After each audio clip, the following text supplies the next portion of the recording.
நாட்டின் பெரும்பாலான பகுதிகளில் மழையுடனான வானிலை நிலவும் என்பதுடன் கடற்கரையோரங்களில் தொடர்ந்தும் பலத்த காற்று வீசக்கூடிய வாய்ப்புள்ளதாக வளிமண்டலவியல் திணைக்களம் எதிர்வு கூறியுள்ளது.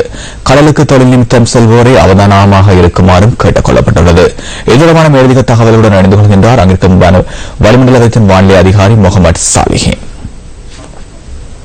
மத்திய சப்ரகமுக மேல் வடமேல் மற்றும் தென் மாகாணங்களிலும் மன்னார் மாவட்டத்தின் பல இடங்களிலும் அடிக்கடி மழை அல்லது இடியுடன் கூடிய மழை பெய்யக்கூடும். சில இடங்களில் சுமார் 75 மில்லிமீட்டர் வரையிலான ஓரளவு கனத்த மழை பெய்யக்கூடும். கிழக்கு மற்றும் ஊவா மாகாணங்களில் சில இடங்களில் பிற்பகல் 2 மணிக்கு பின்னர் மழை அல்லது இடியுடன் கூடிய மழை பெய்யக்கூடும். நாடு முழுவதிலும் குறிப்பாக மத்திய மலை பிரதேசத்தின் மேற்கு சரிவுகளிலும் நாட்டை சூழவுள்ள கடற்பிராந்தியங்களிலும் இடைக்கிடையே பலத்த காற்று வீசக்கூடும். கடல் பிராந்தியங்களை பொறுத்தவரையில் புத்தளம் தொடக்கம் கொழும்பு காலி ஊடாக அம்மாந்தோட்டை வரையான கடல் பிராந்தியங்களில் அடிக்கடி மழை அல்லது இடியுடன் கூடிய மழை பெய்யக்கூடும். கிழக்கு கடல் பிராந்தியங்களில் சில இடங்களிலும் மழை அல்லது இடியுடன் கூடிய மழை பெய்யக்கூடும். காற்று மணித்தியாலத்துக்கு 30 முதல் 40 கிலோமீட்டர் வேகத்தில் தென்மேற்கு திசையில் இருந்து புத்தளம் தொடக்கம் மன்னார் காங்கேசன்துறை ஊடாக திருகோணமலை வரையான அத்துடன் மட்டக்களப்பு தொடக்கம் பட்டியல் ஊடாக அம்மாந்தோட்டை வரையான கடல் பிராந்தியங்களில் காற்றின் வேகமானது அடிக்கடி மணித்தியாலத்துக்கு 60 கிலோமீட்டரிலும் அதிகரித்த வேகத்தில் வீசக்கூடும். இவ்வாறான சந்தர்ப்பங்களில் குறிப்பிட்ட கடல் பிரதேசங்கள் மிகவும் கொந்தளிப்பாக காணப்படும். இதேவேளை நாட்டை சூழவுள்ள ஏனைய கடற்பிரதேசங்களில் காற்றின் வேகமானது மணித்தியாலத்துக்கு 50 கிலோமீட்டரிலும் அதிகரித்த வேகத்தில் வீசும் சந்தர்ப்பங்களில் கடற்பிரதேசங்கள் இடைக்கிடையே சற்று கொந்தளிப்பான நிலையில் காணப்படும்.